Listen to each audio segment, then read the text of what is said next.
Discover the latest health tips, expert advice, and inspiring stories. This is the Health Channel Podcast. Your journey to better health starts now.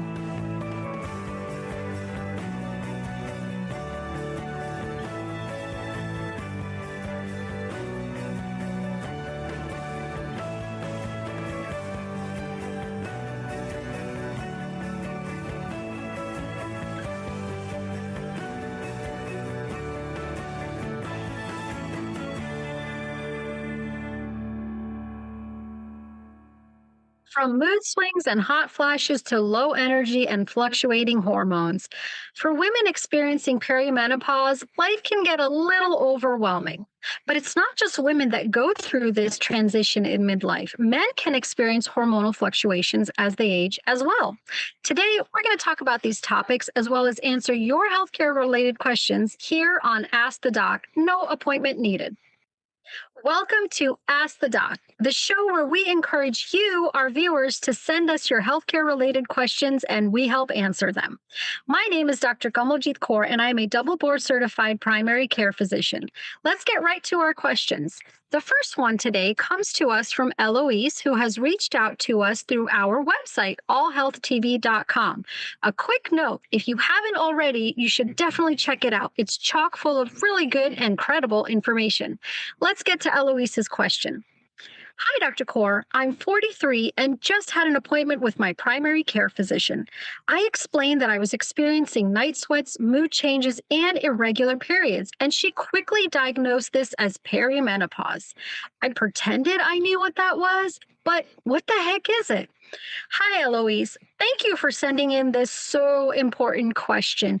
And I'm also so happy to hear that your doctor has acknowledged perimenopause and is about to talk to you about it or has talked to you about it. But before I go a little bit more into detail to answer your question, let's watch this video from our friends at the Mayo Clinic. I think one of the most important things that I want to mention is exactly what was said in the video. The fact that perimenopause is very, very underrated and underdiagnosed and underspoken about in medical facilities and with healthcare providers. Now, I am guilty of this as well, and I'm trying to change that just like many of my colleagues are, because I'm going to be very honest with you. When we're in training, we are taught very, very little about perimenopause. Of course, there's focus on menopause. So periods stop, this is what happens. And before that, periods are regular and you're, living life. But what about that transitional period?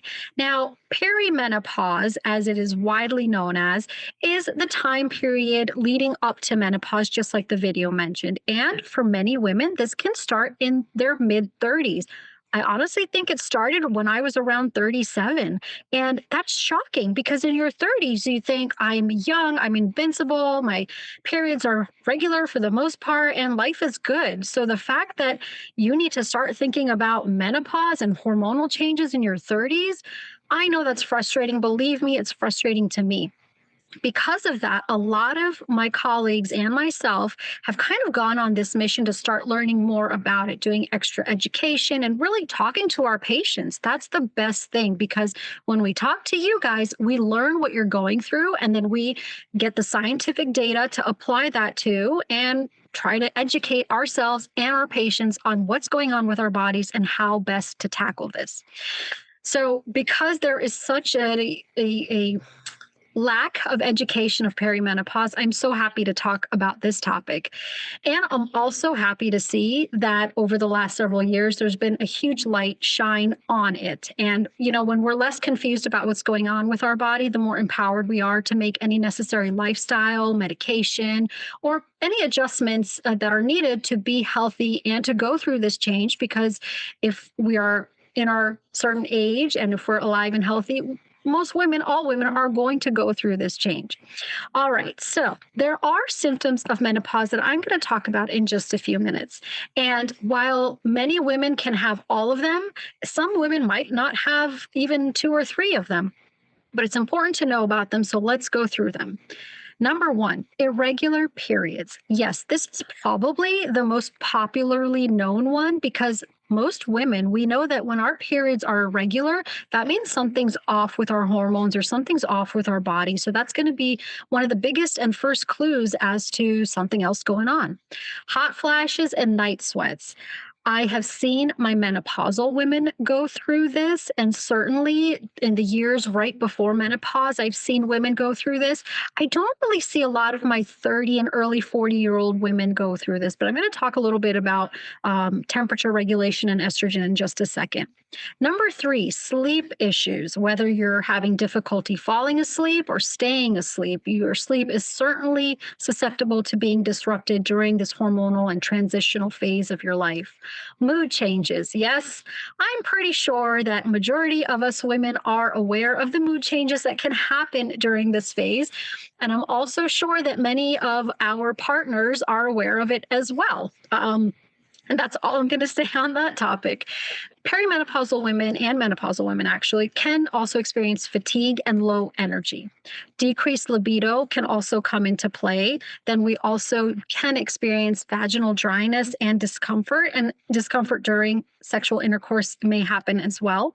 Also brain fog, that concentration just isn't as sharp as it used to be. And there's a reason for it. And we'll go through that in just a second. Weight gain. This is probably the second most complained about symptom that I get from my patients, and very understandably so. Changes in your hair and skin can also happen during perimenopause. Now, let's talk a little bit more about each one of these because, like I said earlier, I think if my patients and our viewers know a little bit more about what's going on and why these things are happening, it's not that they can stop them from happening, but they can at least do things to mitigate or to reduce the severity by which that they happen. Like I said, knowledge is power. So many of us think that estrogen and progesterone, which are the main female reproductive hormones for the most part, all they do is help us get pregnant and give us periods. And for the most part, that's true. But there's so many other functions that estrogen, especially, and progesterone have in our body. And I want to highlight some of those. So for instance, estrogen acts like a neuromodulator in the brain's temperature control center. So it really, really has a great impact on our internal thermometer.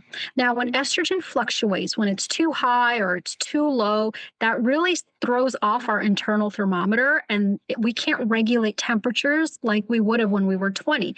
Whether it's cold or hot inside or outside, your body just isn't able to deal with those temperatures. And sometimes that results in hot flashes, very rarely cold flashes, but majority of the time we see hot flashes and then sweating, easy sweating, which I'm going to be honest with you, I've experienced myself, not doing anything, but all of a sudden I'm hot and I'm not feeling so great. That's also important to recognize as a potential symptom of perimenopause and hormonal fluctuation, but it happens because estrogen is declining or fluctuating. Estrogen, let's talk about sleep a little bit. Estrogen has a great part in regulating your circadian rhythm and your sleep cycle in general. So when estrogen is fluctuating, when it's low, when it's high, and even when it's stable, that up and down undulation and it's not staying stable anymore, that really wreaks havoc on your circadian rhythm and your ability to sleep. So when this happens, women will experience more nighttime awakenings for no apparent reason. You're all of a sudden waking up. A lot of times my patients will tell me it's around that 3 or 4 o'clock in the morning hours. And there's other explanations for that. But for the purposes of answering this question, we're going to focus on estrogen. Now, estrogen can also, or the decline in estrogen can also contribute to difficulty falling asleep altogether. So you may just lay there for a long time before you're actually able to peacefully fall asleep. Now, combine that dysregulation in your circadian rhythm and sleep cycle with hot flashes, and many women end up with annoying, sweaty, and miserable sleepless nights. And I know that is so frustrating. There are things that you can do to help minimize and mitigate that, but that's probably why you're feeling those symptoms if you're feeling them. Let's talk a little bit more about estrogen. Now, while the exact mechanisms are really intricate and too detailed for the scope of this program, I do want to highlight that a decline in estrogen negatively impacts our serotonin, our GABA, and our dopamine levels. Now, these are all neurotransmitters and hormones that help to keep us stable and in a good mood for the most part. So, when estrogen levels decline, that regulation is disrupted. And when it gets disrupted, that's when you'll start to feel that fatigue that just won't go away, or that brain fog. You're not as sharp as you used to be. You can't recall a phone number, or you can't recall that recipe and its exact measurements, or even the name of somebody you met last week right away. And I know that's really frustrating as well, but that's why it happens, because the estrogen is not there to really optimize those pathways. This can also result in mood changes. And, with mood changes, you can be irritable, you can be anxious, sometimes depression comes into play. So a lot of that is all structured around the fact that your estrogen is declining or fluctuating. What about hair? Hair is probably one of the top 5 concerns that my perimenopausal patients have. My hair is thinning. I used to have this thick, luscious hair, and all of a sudden I have half of it. And while there's so many mechanisms in your body that contribute to hair thinning and hair loss, one of the ones is definitely declining or fluctuating estrogen levels. And that's because, believe it or not, estrogen actually helps to keep your hair follicles nice and healthy. It helps them to stay healthy so they can grow hair. Your scalp is like soil. So when your hair follicles are really, really healthy, the flowers, your hair, will grow uninhibited. Also, hair it stays in different phases of its life. So for simplifying this, hair will grow, and that'll be the growth phase. Then it'll be the, hey, I'm just kind of chilling. I'm here. I'm relaxed. I'm going to stay where I am phase. And then it's the falling out phase to make way for new hair. And estrogen is responsible for keeping your hair as long as it can in that growth phase. So when estrogen goes down, your hair's not growing as much as it should be, and it's more susceptible to thinning, breaking, and falling out. So that's kind of the explanation for that. Now, there's common symptoms like we went over, but I also want to point out some uncommon symptoms because I've experienced them, my patients have experienced them, and I think it's important to know. For lack of a better word, I'm going to call them electrical shocks. So basically, estrogen, because it does so many good things in a woman's body. One of those good things is it is a master regulator of neurons and your nervous system. Now, in your nervous system, we all have one. The neurons talk to each other through electrical currents, and that's what happens. That's what needs to happen for your body to function normally, for you to blink, for you to pick up something, to move a certain way, or to even think a certain way. Now, when estrogen is in good levels in our body, those electrical currents and those neuron conversations happen uninhibited, and they happen as they should. But when estrogen is decreased, then those electrical currents and those communications from nerve to nerve are inhibited, and they don't happen the way they do. And sometimes a woman can experience like these electrical shocks. They last maybe 0.1 second and go away, and there's no other symptoms. You don't feel tingly or numb or anything dangerous, but sometimes you feel those little shocky waves. Ringing in the ears sometimes can happen. Itching in the ears can happen. There's a whole bunch of things that can happen. And I want to emphasize, while some women will probably experience all of these, there are also women, like my mom actually, who don't experience anything and go through perimenopause just la-di-da, and good for them. But I know a lot of women will experience something. If you do, you feel your body changing, talk to your doctor, talk to your gynecologist, because if the symptoms get to a certain point and you need medications, whether it's hormonal or non-hormonal therapies, the sooner you start them, the better for the most part. And again, you want to do this safely. All right, I know that was a lot, but I thought that was all very important to get out to you guys. So let's move on to the next question. This one comes to us from Monica, and Monica has reached out through YouTube asking, "Hi, Dr. Kaur, I've got a question for you. I'm in my late 30s and suddenly dealing with breakouts like a teenager. I've never really had acne before, so why is this happening? And is there anything that can help keep it under control?" Hi, Monica. I feel your pain more than you know. Don't let this makeup fool you. I have been dealing with rosacea and cystic acne probably since my mid 20s. As a teenager, I had perfect skin. And then all of a sudden, around 27, things just started blowing up and I have no idea why. And that's the frustrating part because acne, we think of it as a teenager or a condition, disease that comes up when we're going through puberty, not afterwards, not after we've, fully developed. But unfortunately, some people do experience this. And this could be due to a variety of factors because when it comes to acne, there's a lot of different factors that need to come together to contribute to its development. So we're talking genetic, hormonal, environmental, lifestyle factors. There's a whole bunch of things that need to go wrong and sometimes do go wrong in order for this to happen. And also, why is this happening is very difficult to pinpoint. Believe me, I know because I've been trying for about 20 years now. It's like trying to keep sand in the palm of your hand. It's very difficult to do. And that perfect storm sometimes is difficult to navigate through. The first thing that I do want to recommend that all my patients, and honestly anybody do, is have a healthy diet and limit those processed foods. Because with processed foods, you're getting a lot of salt, you're getting a lot of sugar sometimes, oils, and those things can be inflammatory. And there's nothing that acne likes better than inflammation and an inflammatory environment, because that basically is the fertilizer for it to erupt. You want to get regular exercise, drink a good amount of water, reduce your stress if you can, and get adequate sleep. All of those things are really, really going to help to minimize the inflammation in your body and minimize the outbreak of acne. But beyond that, the best treatment for your acne really depends on what kind of acne you have. Is it just small red dots that are inflammatory or papules? Is it cystic and nodular like I get sometimes? Is it on your face? Is it on your back too? Other parts of your body? All of those factors are going to be needed to determine what the best treatment for you is. So do you just need something that's topical like a benzoyl peroxide or a retinoid? Or do you need something that's an oral tablet if you have more extensive acne? There are options. There's a lot of options over the counter, but I suggest consulting with your dermatologist or your PCP so they can analyze and take a look at your lesions and really give you the best options for you. I hope that helps answer your question. All right, let's get to the next one. And this is from Stella. And Stella has reached out to us through YouTube asking, how can you tell when skin or hair changes might be linked to something more serious, like a thyroid issue or nutritional deficiency, rather than being a normal part of menopause or aging?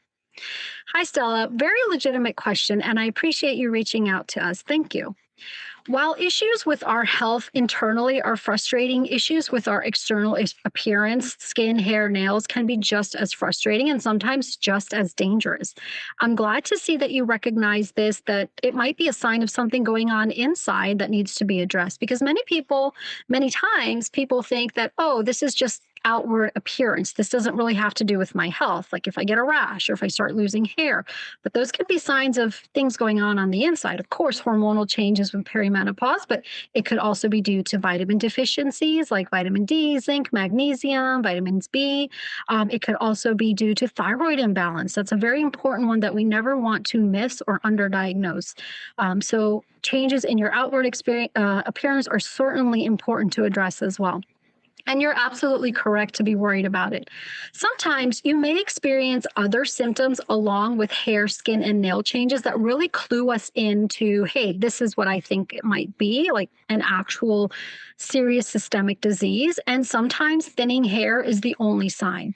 Point is, anytime you notice a change in your body, whether it's internal or external, talk to your doctor about it. Talk to them about what's exactly going on when you started to notice these changes, what exactly the changes are.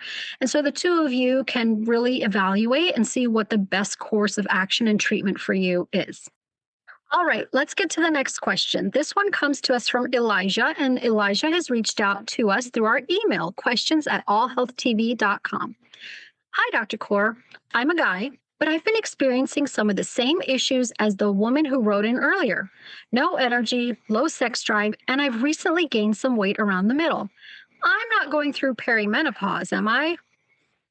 Hi, Elijah. Thank you for sending in this question. And it's a very, very valid one. I'm going to start off by reassuring you that no, you are not going through perimenopause, my friend, but you may be going through some of your own hormonal changes. As you've alluded to, men also experience a gradual decline or change in their reproductive hormones as they age, most notably testosterone, total testosterone, and free testosterone. In contrast to women, though, estrogen, yes, men also have estrogen, actually it remains stable. And if it declines in a man, it's very, very gradual and very, very slight, usually clinically insignificant. Also, in contrast to women, men do not, as much as we joke about it, men do not go through what you can call a menopause. I've heard that term thrown around a lot in joke, of course. They don't have a complete cessation of their reproductive hormones like women do with menopause. Nevertheless, these changes can certainly produce a negative impact on a man's quality of life and actually his health too.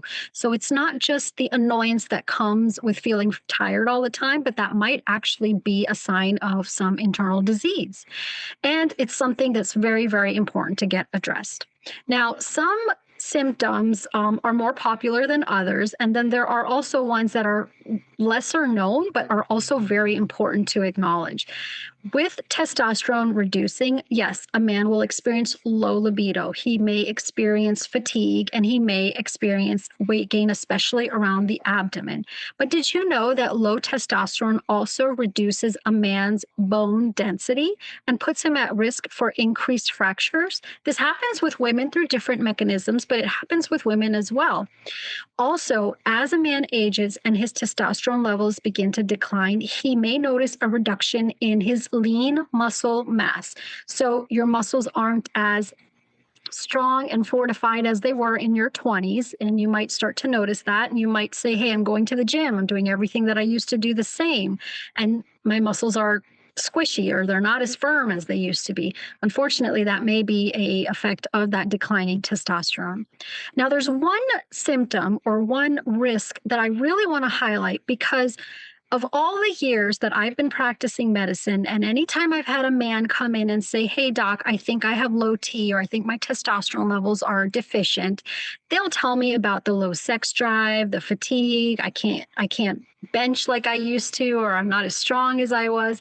But the one thing that a man has never, ever asked me is, hey, my risk of heart disease, because it's very under talked about, but it's important to know that as a man's testosterone level decreases as he ages, his risk of heart disease actually goes up. And that's probably one of the, I think, most important things that I want our viewers and my patients to know. When it comes to testosterone being low, there's different ways to look at it. Your testosterone may still be in the normal range, but at the lower end as you age. And then your testosterone may actually be clinically deficient or clinically low beyond what we consider to be a normal baseline. And if that happens, that's when your risk of heart disease goes up. And that's something that you really want to talk to your doctor about, because at that point, it may be beneficial for you to have testosterone replacement therapy. And on that note, who needs testosterone replacement therapy? Do you need it? That depends on so many factors. It depends on what your actual level is, what your health conditions are, because certain health conditions, it's not safe to take testosterone therapy along with them. It can actually harm you. And also what you're comfortable with, what your personal preferences are. It's easy enough to say, oh, hey, take hormones, whether it's a male or a female. But you also have to think about, what is this going to do for my overall health? And am I comfortable doing this? Well, that's all the time we have for today, folks. These were some great questions. I had a lot of fun answering them. And I hope that you learned something and can be empowered to make any adjustments that you need in your life to be happy and to be healthy and to minimize all those bad side effects of hormone fluctuations. Again, my name is Dr. Kamaljit Kaur, and it's been a pleasure. I'll see you next time. Thank you for listening to the Health Channel podcast. We hope this information has been useful. However, please remember that only your doctor can advise you about what is best for you. Do not start, modify, or suspend treatment based on anything you have heard on this podcast. Please join us again soon.